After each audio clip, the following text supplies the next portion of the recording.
have a friend who used to say that, and I was like, I will speak my English. Speak your English. So my English at that time was, you know, so I was like, you only know English, right? Right. I know some English, so that's my English. That's my first language. So I'm speaking to you. Right. If you keep on telling me to repeat myself every time, and I'm saying the same thing that I'm saying in English, yeah. If you don't understand, I'm gonna give it to you in Swahili. There we go. Mental illness, but the pressure mentally is really a real thing.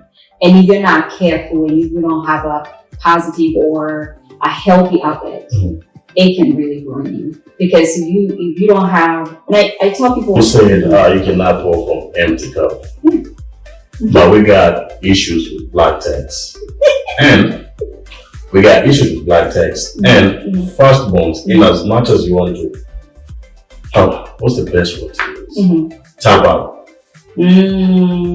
Are you able to tap out? You just have to. No, but you're not able to. That's what I'm talking about though. Like you want to, but are you able to? Yeah. How is loneliness in the United States? Oh Lord. I feel bad talking about this. Well, wow. This challenge of language barrier, and people are scared of speaking. You're just gonna have to go slow. I mean, I think that's the part that I hated most. The language. No, knowing you have to ask, knowing you need help, but at the same time you have issues with communication.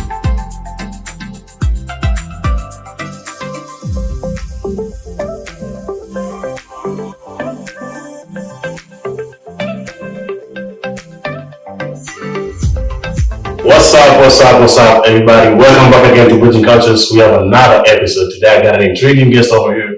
She's going to be talking a lot about the challenges she's going through in the United States. And if somebody's trying to come over here and they face some type of challenge, we spoke about, if you're watching, that is, and how to overcome it. So with all that being said, I'm the host, Bright. Today our guest is going to introduce herself, and we're going to pick it up from there. Oh, thank you. I'm so glad to be here. Hi, everybody. My name is Rahab, and I cannot wait to have a conversation and talk about, life in the States. Okay. So before we jump into all this, let us know, how long have you been in the United States for? So I came in 2008, and I've been here for the last, going on to 15 years. And I came as a student, so that's how long I've been here. Oh, that's nice. I do the same thing. I came as a student too. Oh, awesome. But this conversation we're going to be having today, I don't know if I went through the same things, but we're going to see. Well, we're going to see. All right. Yeah. So tell us about your employment challenges that you faced over here. So biggest challenge, especially for employment. So first of all, you're in a brand new country. And before I came here, I came here from high school. So I really had not worked per se in Kenya. I would help my mom around her business, but coming here, then it makes you grow up so fast, and then you have to figure out the system. So for me, I came and went into the health field and trying to figure out the health system. That was a challenge for me, but I believe the biggest challenge also was transportation, and I think that's not talked about a lot, because when I came here, driving is different from what we do at home, and growing up, I really didn't drive. And then in America, literally having a car is not a luxury; it's more of a necessity. Definitely. So I had to do a lot of walking for a little bit. So that was a challenge. But then also language also was a challenge for me. Communicating. At school or at work? At work. Actually both. Because, we understand English. We learn it growing up, but we don't really speak it on a daily basis. And that's the one thing that I came to learn about. I think we learn it from kindergarten, growing up and everything, but we don't use it on a daily basis. So we mix up Swahili, English, and all that, and it's normal for us. Right. But when you come over here, you have to speak it every day. Now, there's points whereby I confuse myself. I find myself throwing Swahili words without knowing. Yeah. Then consciously, I'm like, oh, mistake. They don't understand Swahili, so I have to go back again in English. Yeah, but what? Yeah. So I think the biggest challenge for me was the language too. But the more what really helped me even overcome those challenges was I worked in at a job where it was more than myself as far as people from my country. Mm-hmm. So I think we supported each other and gave each other like encouragement in that manner. But also speaking yourself up. If you don't understand, ask someone, hey, can you repeat that? Which is not always easy to ask. Honestly, yeah, I don't think it's easy to ask. Or if somebody tells you to repeat yourself every time, it's so frustrating. It is. It is so frustrating. Yeah. And I've seen people lose their temper. I think I've lost my temper almost twice, but I didn't say nothing bad though. Oh. It's the point where I'm like, oh my God, what am I going to say? I'm speaking English. I don't know what you want to say next. Yeah, like I've been saying this over and over again. Yeah. But then did you find it like maybe going slower helped? Like maybe. I think that's the one challenge that I have right now. I'm told I speak too fast, but I don't know. Sometimes it gets so where if I speak, I'm just going too fast. Right, yeah. And somebody might not hear what I'm saying because the pronunciation is different. Yeah, for sure. It is. And speaking of somebody telling you to repeat yourself. Yeah. I have a friend who used to say that, and I was like, I will speak my English. Speak your English. So my English at that time was, you only, so I was like, you only know English, right? Right. I know Swahili, so that's my English. That's my first language. So I'm speaking to you. Right. If you keep on telling me to repeat myself every time, and I'm saying the same thing that I'm saying in English, if you don't understand, I'm going to give it to you in Swahili. There we go.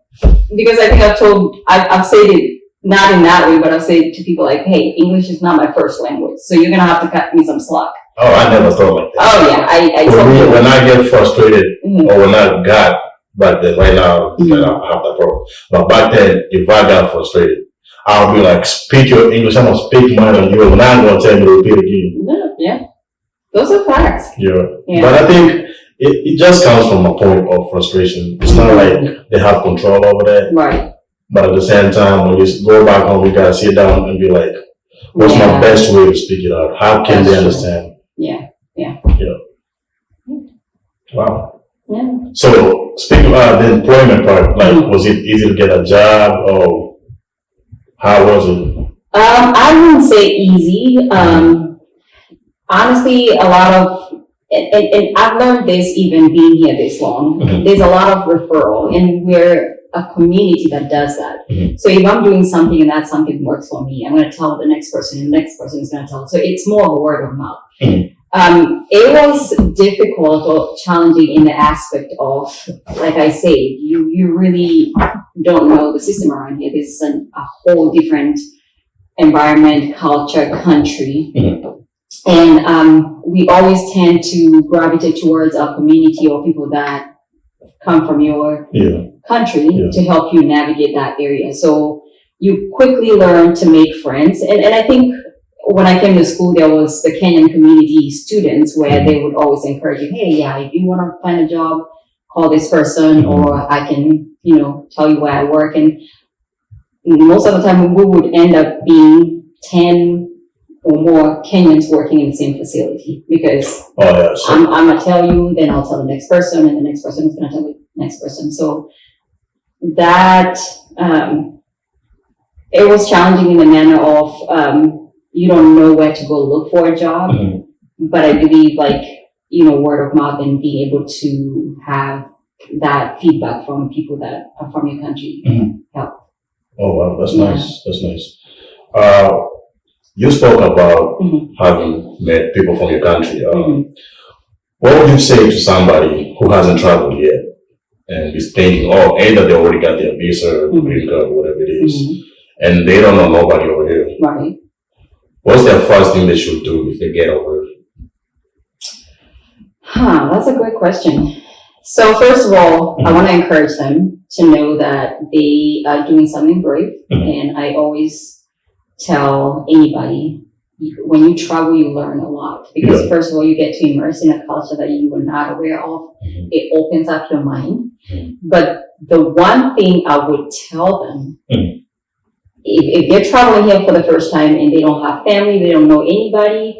Let's say, for example, if you're coming as a student, reach out to the school that you're going to. They usually have a program meant for international students. Yeah. I was fortunate in that manner because I did not have any family, but I coordinated between the international community with the school and myself.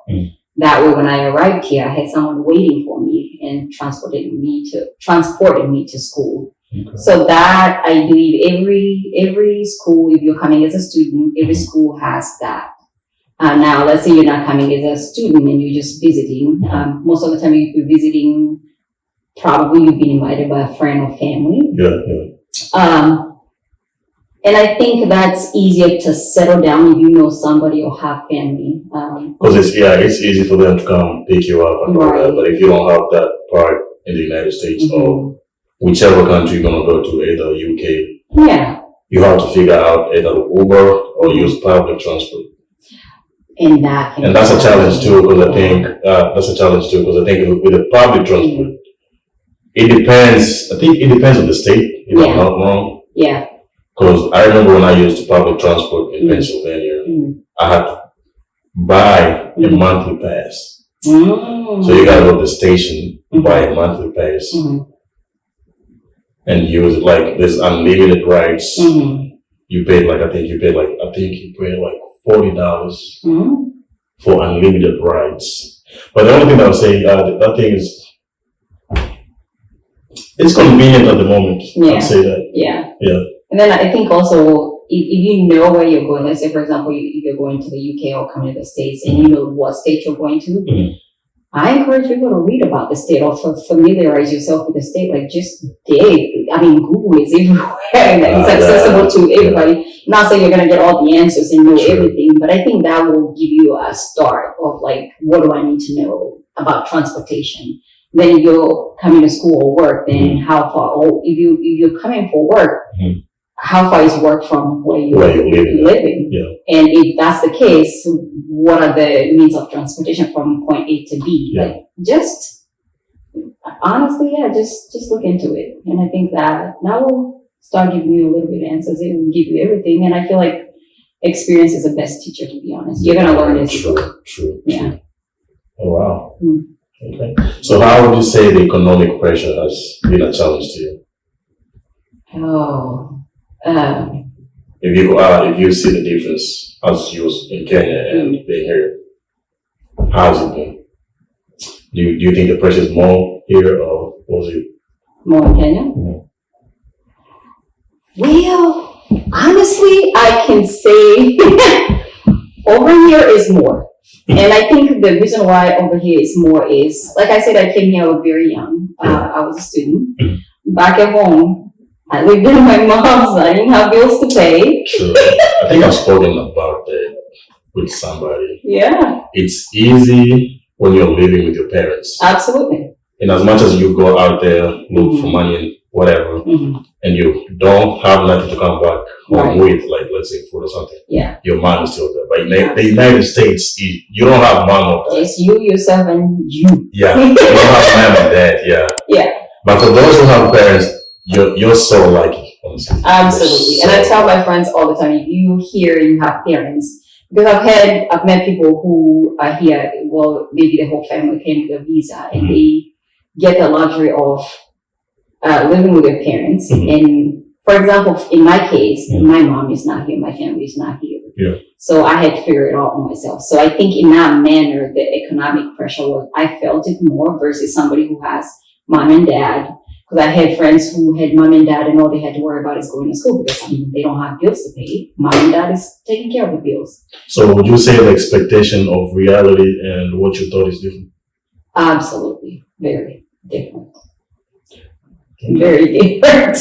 How different was it? Was it more expensive? Well,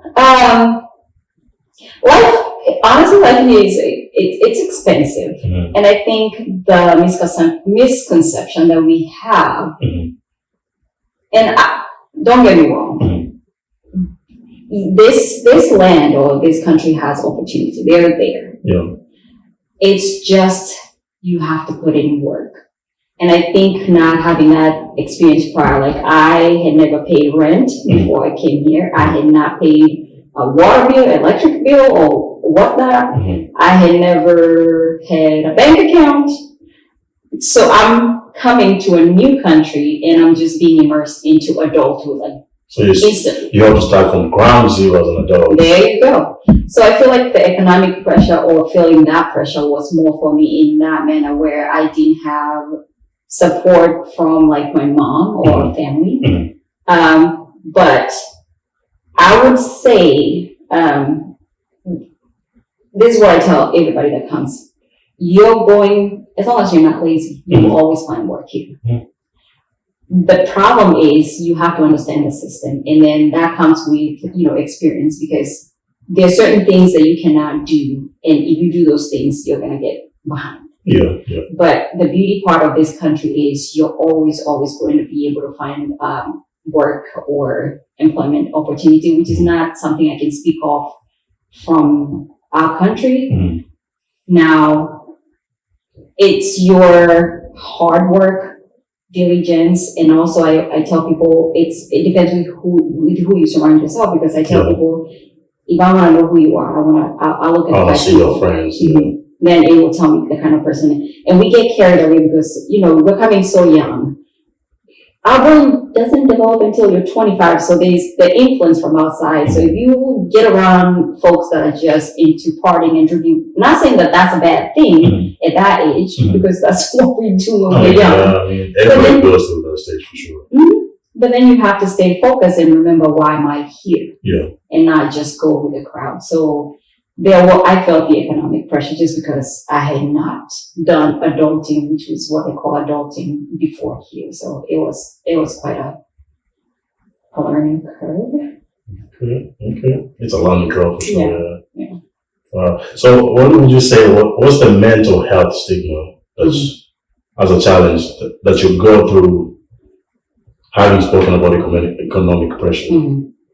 Do you go through mental issues? Do you stress a lot? When you're trying to figure things out, how is it? How's the pressure? How's the mental stigma? So I love even the fact that we are bringing that into awareness, because mental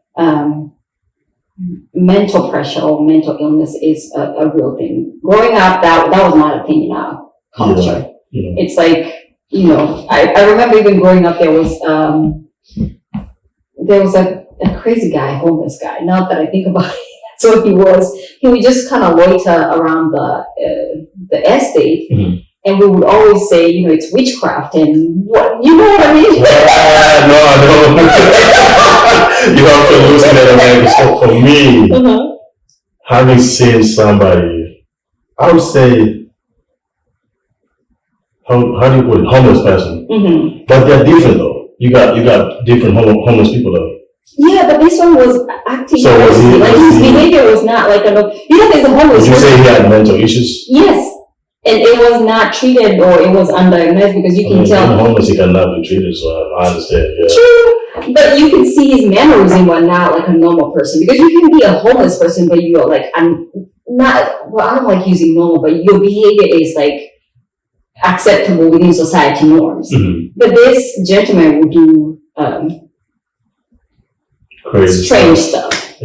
So, but then coming here, I think the mental awareness for me came in when I realized, like we talked about economic pressure and like day-to-day life, work. You get to a point where you're so not frustrated. Sometimes there is that frustration. There is, And literally, here is work, home. And I think that's one thing I took for granted, even being home. There's very little social life when you're trying to hustle and get to a certain point. And for me, that was the case, because I was so laser focused, like, this is where I want to be, this is what I gotta do. So it was always either if I'm not at school, I'm at work. If I'm not at work, I'm at school. And then what are the outlets when you have frustration, when you're upset, or when you're struggling, or stuff like that? If you don't have people that understand what you're going through, for example, if you have friends that have their parents, they cannot For them, relate. it's different. Yes. For them, I think when the pressure builds up, they just go home. There you go. And then they have somebody to talk to, and then your mommy's probably going to tell you, no, it's going to be okay, we got this, whatever. Yeah. So that to me became something that I became very aware of. And then I started looking for outlets. So I don't like saying mental illness, but the pressure mentally is really a real thing. And if you're not careful and if you don't have a positive or a healthy outlet, it can really ruin you. Because if you don't have, and I tell people, as human beings, we're communal. We're meant to live together. If you don't have somebody that you can talk to at the end of the day, or even you vent, they don't have to give you advice. They don't have to tell you what to do. But as long as you speak it up, it's much better. And then sometimes there's that fear of being judged. It happens a lot. It happens a lot. Because a lot of people are so scared of being judged. And that's why you find somebody not speaking it up. Or they feel like if I tell you this, now you're going. Probably, I think most people think about it like this. If I tell you my weakest moments, you're going to use it in your proud moments. So when you want to tear me down, that's what you use. There you go. And at that point, you don't have no defense mechanism because I came to you when I was weak. Yeah. I came at you vulnerable, really, and you turning around. And that's why I say be wise when you even choose your friends and who to vent to or who to be vulnerable with, because not everybody's going to hold that capacity for you. Or even if they do, are they being genuine? And then later on, are they going to use it against you or whatever? Yeah. But I would encourage it. That should not be something to discourage, because there are people who are genuine. Who are willing to listen to you and they'll let you come vent it out, speak yourself out. I think, for the most people do that. It's most people who've gone through it. Yeah. And now they understand it better. They're like, I don't have the authority, or I'm not in no position to judge them of what they're going through or how they feel. Right. Yeah. But I understand that because I've gone through that. Absolutely. And I always tell people now, let's say you don't have a person to vent to, find something that gives you peace. It could be as simple as maybe listening to music, certain kind of music, maybe meditation, maybe running, working out, but for me, it's just being outside. Yeah. And sometimes it's not easy with the crazy weather that we have around here. But I love being outdoor, whether it's walking, running, or just grab a book and go to the park and read. Just find something that brings you joy, peace, and you're able to identify. Like, if you're going through that mental challenge, strain, feeling overwhelmed, just pause, stop, take a deep breath, take a step back, take a minute. Okay. Speaking of mental stigma and mental health, at any point in time, were you ever depressed? Oh, Lord. I don't like putting labels, but it was not medically. It truly, there's medical, there's one, like I'm in depression right now. I would say I've had moments of being down. Yeah. Really, really down to a point where, and I notice it because how I notice it is, when I'm not at work and you don't feel like doing anything, you kind of sleep all day, you don't want to do anything, let's say, for example, I was supposed to do a certain chore, I don't do the chore, and all you want to do is sleep. Yeah. That's when I know I'm not okay. If I just feel like all I want to do is sleep, I don't want to see anybody, I don't want to talk to anybody. Certain points, I just even turn off my phone. I'm like, I really don't want to talk to anybody, and just get closed up and isolated. That's the word. Isolate. I isolate. I'm like, I don't want to deal with anything or anybody. Just me. Now, it can be a good thing and a bad thing, but I think that's what I'm saying. Being very aware of like what do those moments look for you, and because what it looks for me is different. It's different for your experience is different for you. Right. So being able to identify those moments and be like, okay, I think we're going through that thing. What do we do?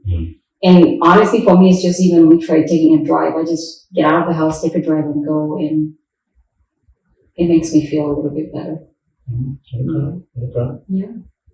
All right. So, how about the family expectations of pressure? from back home, Wow. Ooh, that's a tough one.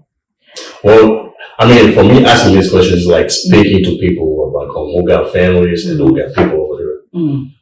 What is one thing they need to know? First of all, I would say give your family members who are here grace. I think we have this misconception at home. And I don't want to say a misconception because I believe that this country has plenty of opportunities. If you play your cards right, you can be successful. Now, the challenge becomes from the point where you enter into this culture country to when learning is so different here, from the weather to the food to the language. It is literally, you get immersed in something that you've never experienced. So I think first thing I would tell people back at home is give your folks here grace, because we try. But there's unrealistic expectation, especially with people back home, and I think it's from the the notion of America is a land of milk and honey, which in some way it is, and I think they're not aware of what it is, like you say, ground zero, like being here. So I think what I would encourage people to do for people back at home is, like I say, grace, and then also communicate with your family here, like literally find out how they're doing. And I run into family members, all they do is ask, but I would also challenge people here is communicate. Be able, which is kind of hard, depending on the relationship you have, because there's expectation. Let's say, for example, my mom is back at home, and there's this expectation, like, you came to America, there's good opportunities, so now you should have money. And I can't ignore the fact that most of us don't have like a very open relationship given our culture growing up. Like you're not able to tell your mom or parents just about anything. But I think I would encourage us being here to communicate that. But also, one thing I tell myself is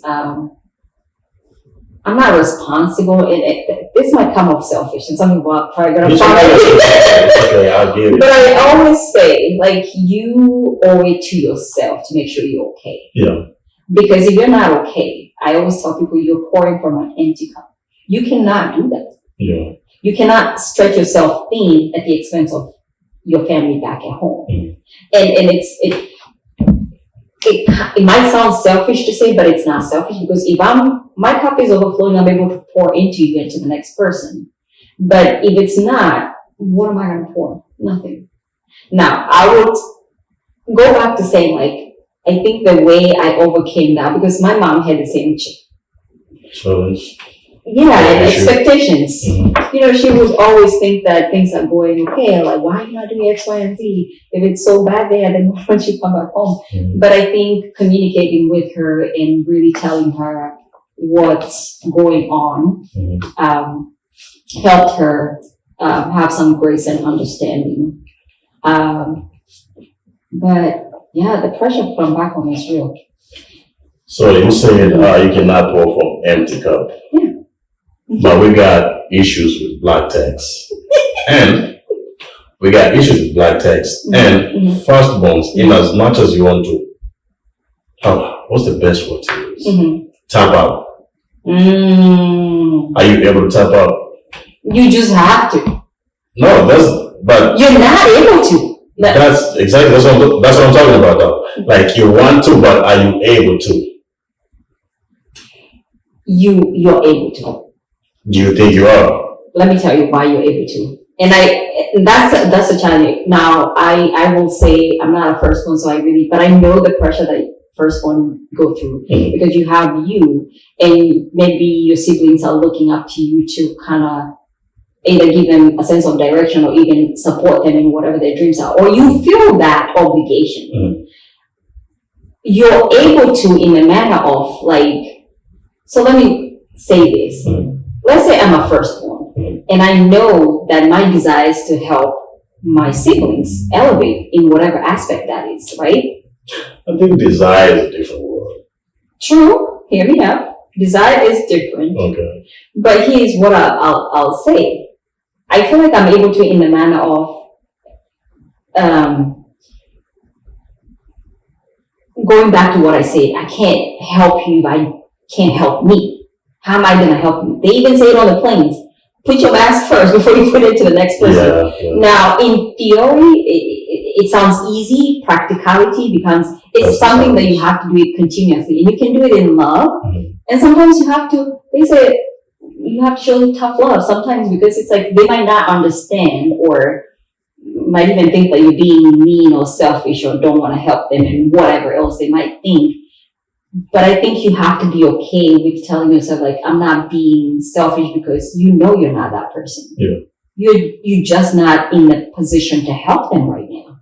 And I feel like people back at home have an advantage of, like, for example, my siblings, they have my parents or my mom back at home. There's that support there that I don't have here being here by myself. So in that manner, I think I'm able to release myself from that burden. Being here because this is new territory. Now, it's easier said than done, I'll tell you that. I've had moments where I said I was not going to do the thing, but did the thing. Because at the end of the day, I still love my siblings and my family, but yeah, go back to fill your cup first and then pour. So yeah, I was going to say that you spoke about people back home being a little bit, should I say, on that contagious side.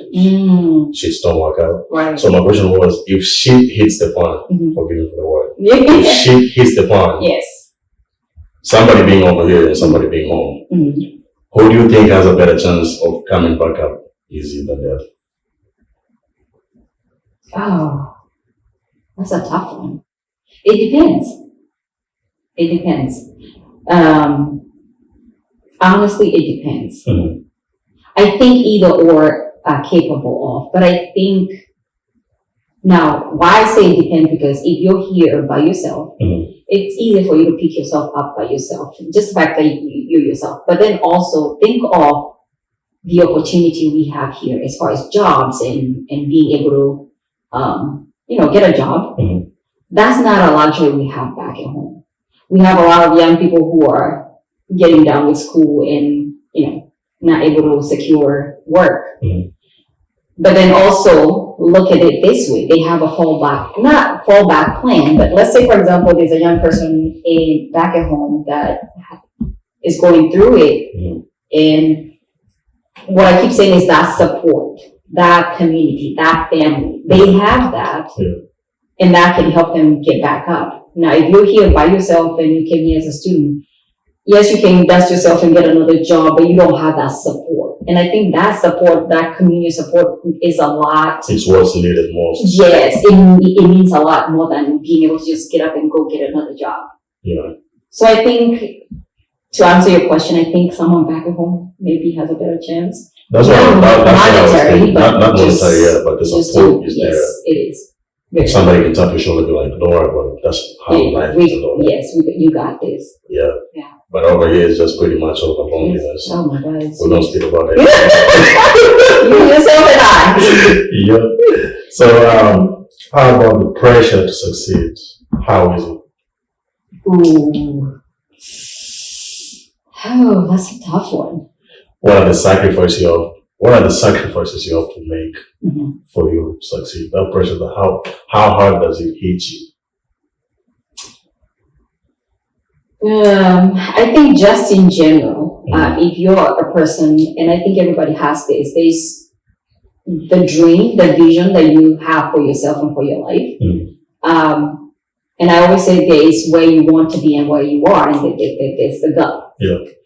And the pressure comes in when you feel like, hey, I want to be at point B, but I'm at point A still, and I don't know how to do the in-between. Yeah. Now, being successful can be, and it looks different from you and what's... It's always different from one person to the other. Right. So I think the pressure to me, I've noticed that comes from even being able to, like, not being able, like comparing yourself from, like if I compare myself to the next person, there's pressure there. And even now, so with social media, but also the expectation from back home, like you're supposed to be at a certain point. Like, you know, everybody expects that when you come here, money's just falling off the sky. I don't know where, but or money's growing on trees, but I haven't found that tree yet. If you do find it, please let me know. If you find it, right. But and it goes back to everybody's journey is unique and different. And I come back to that word of grace. And sometimes we tend to be hard on ourselves. And I think the hardness is like there's the expectation you have for yourself, but then there's the expectation your family has for you. Yeah. And that can be overwhelming. But I always tell people like, hey, take one day at a time and know that you're doing, as long as you're doing the thing that you say you're going to do, you're doing the best that you can.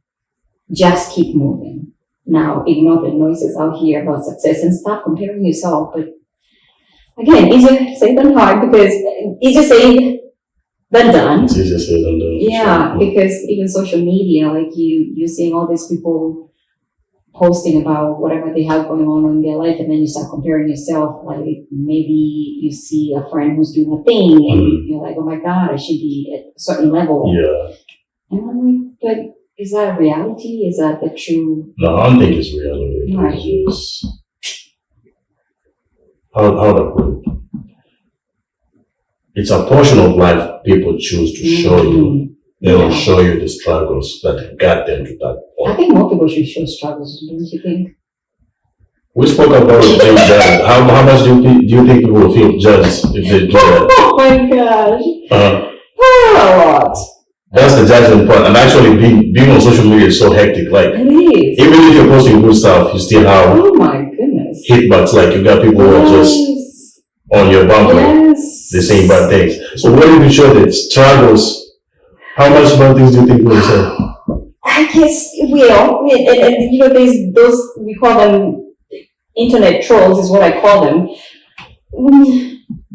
I feel like yeah, it's hard. Yeah. But I think if you show your struggles, they will hit your soft spot more than your success. Now you gotta have tough skin for that. And a lot of people. You have, listen, people put their success and they're being trolled. Yeah. So when you get the trolls, you can handle. Yeah. So what if you show your struggles? Remember there's mental things you're going through. That struggle part, that's your weakest moments before you rose up. Right. So if you got trolls on your weakest point, how hard do you think it will hit?